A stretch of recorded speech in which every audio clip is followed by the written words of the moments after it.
What's up, guys? Welcome to the podcast. Let's get right into this shit. First, we need to go over Stipe versus DC. That shit was fucking crazy. In case you didn't watch the fight, Daniel Cormier fucking floored him.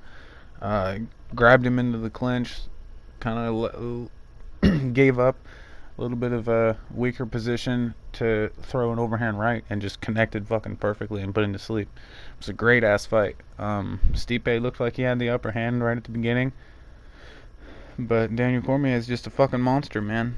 It was a crazy fight, and I'm really, really, really happy for Daniel Cormier. I know I said a lot that I wanted Stipe to win and shit. I did. He's from Ohio. He's from my state, you know. But yeah, I'm really happy for Daniel Cormier. That was good shit. Um, Max Holloway, if you didn't hear about any of that, he had some kind of concussion-like symptoms all week of the fight, so they pulled him out of the fight. Hopefully he gets better soon. Speaking of injuries, Daniel Cormier broke his hand with the punch he landed, so he fucked his shit up pretty bad. After the fight, Brock Lesnar and him got into the octagon and did some like professional wrestling selling the fight shit, which I guess for the sport it's good, but for the heavyweight division I feel like it's a super big letback or pushback. They've come a long way. The heavyweight division has, and to bring back Brock just for some money. I get the pay-per-view buys have been going down, have been dwindling a lot, but I don't think that's good for the sport. It'll be good for the money, but yeah. Speaking of money and the sport, Conor McGregor's all of his legal allegations, all of his legal shit that he has to go through, I think it's finished this month. So we'll have fight news hopefully around the beginning of next month when it comes to Conor McGregor. Other than that, there's really not much going on with him. I mean, he's got some shit going on at home, but he's not, like, when it comes to fighting, he's not really he's not in the pile yet. You know, his name's not in the hat. Like I said, the next month might just get thrown back in there. I want to talk a little bit about the state of video games. A lot of people are into the whole multiplayer versus single player, like the storyline player debate. And honestly, I'm gonna have trouble like talking about this on YouTube because I've never seen this idea, but I don't have the fucking resources to make this happen anyway. So if somebody takes this idea from me and makes some money off of it, just at least fucking mention my name. But I don't know why they haven't taken a Fortnite style, like 100-person lobby and given all of those people a common goal. Versus, like, instead of having everybody compete against each other, have every one of them work together to complete a task, you know, and then make a story with it.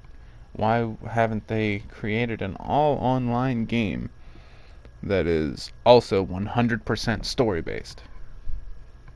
It doesn't seem like it's that difficult, and it really doesn't seem like it's that, like for me to think it up, you know. How has nobody else thought it up? It's a really fucking simple concept, and I think it would make fuck tons of money, and it would be better for the player, I feel, because for me, a lot of gaming is in the story, because I don't like most of TV. Like 98% of television is horseshit, if you ask me.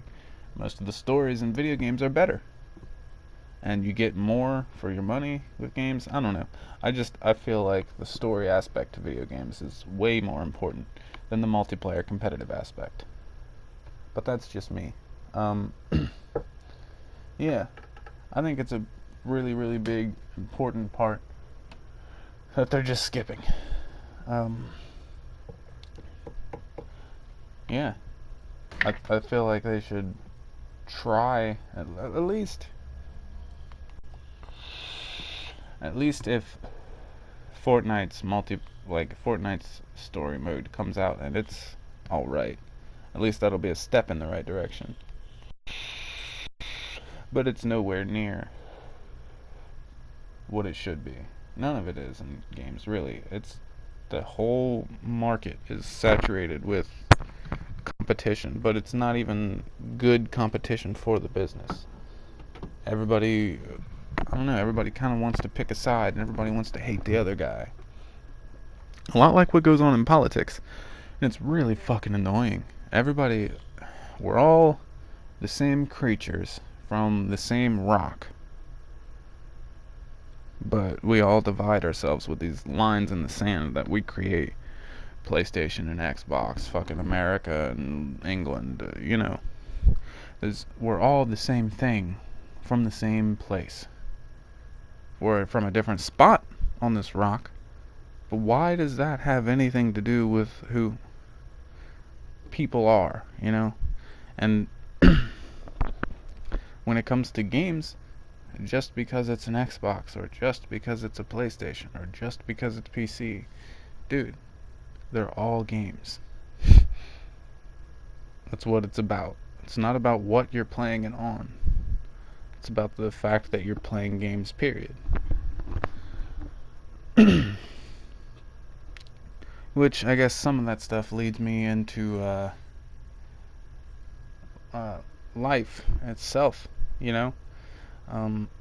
people want to, as they get older, portray this insane amount of, adulthood that they've been graduated to, and it's all fake. You are still the person you were when you were 16, 17 years old, with just more information and a different perception, People forget to just live. And it's sad. That's one of the things that I've noticed more and more as the years go on. People, I don't know, they just forget that what is happening right now might be all that ever happens for you. You gotta do whatever you want. I mean, unless it's something fucking ridiculous like killing people or fucking kids. If you're fucking kids, you should probably just be taken to the middle of the street and shot in front of everybody. But other than that, do what you want. Do what makes you happy. If you don't do it now, you might not get the chance to do it. So everything that pops into your head, like, fuck, I bet I could do that. Fucking go for it, man. There's absolutely no reason not to. Life is too short for a lot of what society has made reality now. Life's too short for a lot of the forced bullshit that we have to go through nowadays. We, as a society, have a lot of work to do if we want to be, I don't want to say perfect, but if we want to be if we want to be truly free, and we want everybody to be happy, everyone has to be happy, For example, Mexico. They're our neighboring country, and they are fucking devastated, They're ran by a cartel. Whether it looks like it or not, or whether you think about it or not, because it's not here, that's what's fucking happening. People just die in Mexico. If you disagree, that's fucking attached to us. If that was happening in Canada, we would probably think about it. If it was blonde-haired, blue-eyed people, And this is coming from someone with blonde hair and blue eyes. All I'm saying is the way shit's going versus the way shit should be. I feel like we're at least starting to head toward the right direction, but we need to make leaps and bounds in the right direction. There's a lot that we need to do. And it's fucking ridiculous that we're left with all of this cleanup. Really. From space junk to the shit in the ocean. What the fuck has everybody been doing? It's only been 200 or 300 years of all of industrial and plastic and shit.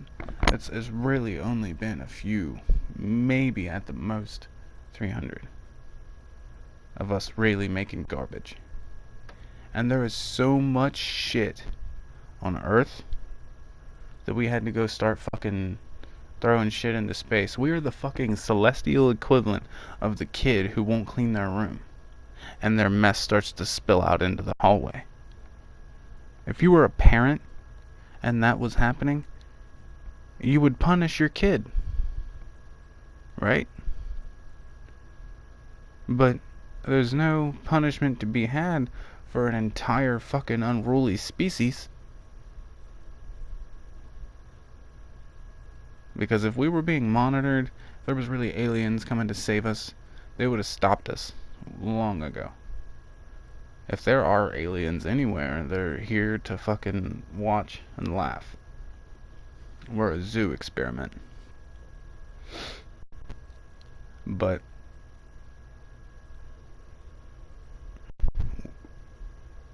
as we're here, we can make the best of it. That's my little conclusion to this portion of it. If you have the power to make someone's day better in any way, if it's possible for you to do without hurting yourself, there's no reason not to do it. You know? Which I work in retail and have for a long time because it's really some of the only work that's left that fucking machines aren't taking. That's a time for another podcast though. I've been working in retail for probably since I was 18. I started at a big chain store. Now I work at like a small local place. But one thing I've noticed over the years, and literally over the past few years, it gets worse and worse. Politeness. It's just gone. Everyone I see, everyone I talk to, like in public, you at least start the conversation, politely. For me, it's the way, I don't know, that's just the way it should be. It seems like fucking common sense. Anyone you meet, no matter who they are, or what they look like, or what background they seem to have, it should start with a certain level of politeness until forced otherwise, I'm a reasonable guy, but I don't take no shit. That's the mentality everybody should have. Everybody should just be cool until they're like given reason not to be. There's no fucking reason because you're having a shit day to just make somebody else's day shit. To make your day better, smile. Fuck what's going on. Fuck who did what. Fuck what's going wrong. Fuck what you got to deal with. You're around. You woke up this morning. Regardless of anything, any ailments, any fucking problems you're dealing with, you got to wake up. There's fucking a lot of people, and I'm sure a lot of people have plenty of people they love that didn't get to wake up today, and that's something too many people, everybody takes for granted. And I try my hardest not to. I feel like everybody should. Everybody should take care of everyone. If you have the ability to take care of someone, whether you really know them or not, you should do it. Not because it's right to do, because that person needs it. You know? If there were enough resources, and there are, really, there are enough resources just at the hands of our government right now to put every homeless person in a house and feed them. But we're not doing that. A lot of people say it's because we're in a country where you have to make for yourself. But when you're at a point in time in history, a weird point in time in history now, where there really isn't much left to do work-wise, you know? I mean, especially where I'm at. In the middle of fucking nowhere, Ohio. You can work in a warehouse 80 hours a week, never see your family, never have time to spend the money, but you'll make decent money. Or you can work retail, really. I mean, construction, but you're gonna break your back and you're gonna make shit money for at least 5 years. I worked roofing and building houses for 3 years, 4 years. This is just with one company. I've been doing construction carpentry since I was about 13 years old. I'm 23 now. So going into this line of work, I expect, the level of money that the people who are at least a portion, like a bigger portion, but when you're on a roof 2 stories up, tearing off shingles in the fucking sun and carrying shingles up a ladder for $8.50 an hour, $8.50 an hour, it's time to reevaluate your situation and that company that you're working for. Fuck those people. Those people who make over 200,000 or 300,000 a year to own a company, and all they do is bare fucking minimum. They show up in the morning and they tell people where to go and sign the paycheck. They don't go to job sites to do estimates. They don't do nothing like that. They're fucking shit people. And there's people who work for those people and aren't going to get any kind of anything in return for it. It's fucked. And that's the type of society we live in. We're all in this together. It's a fucking mess, but we're all fucking in it together. We need to start acting like it.